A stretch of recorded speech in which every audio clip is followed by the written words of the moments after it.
તો આપણે નવા બ્લોકનો પ્રારંભ. જય ગૌ માતા, વંદે ગૌ માતરમ.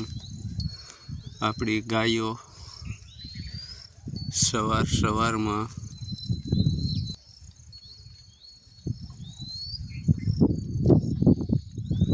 સારો ગ્રહણ કરી અને આરામ ફરમાવી રહી છે.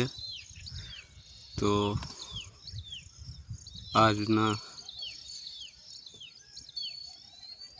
દૂર દૂર મોરલોનો અવાજ આવે છે ને ગાળા વિસ્તાર કે જે આપણી પ્રકૃતિની ગોદ અને ગાળો.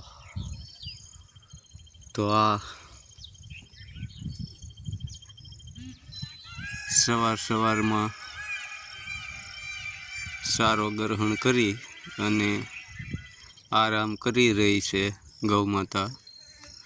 તો હવે એ 1 વાગ્યા પછી સરવાનો પ્રારંભ કરશે. ત્યાં લગી ટેસ્ટથી લેરખડિયા લૂંટશે. વરસાદી માહોલ હશે તો પણ ઘેર જવાનું નામ નહીં લે.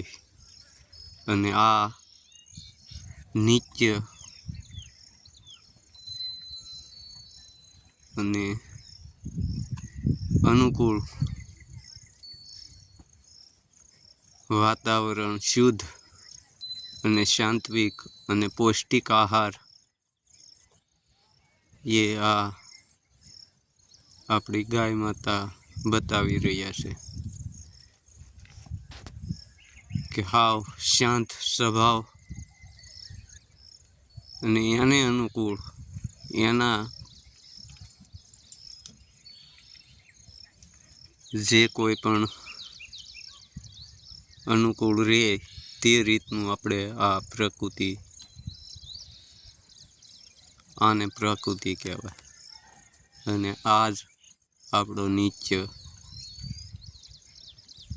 પૌષ્ટિક આહાર કહે, પણ પૌષ્ટિક આહાર આને કહેવામાં આવે છે કે જે એને જે ખાવું હોય તે જ. બાકી તો આપણે આપણી રીતે કરીએ તો એ શુદ્ધ સાત્વિક ન કહેવાય.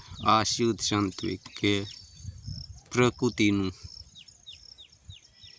ગ્રહણ, પ્રાકૃતિક એની રીતે ઉગેલું, એની રીતે એ પ્રકૃતિ કહેવાય. જય ગૌ માતા, વંદે ગૌ માતા.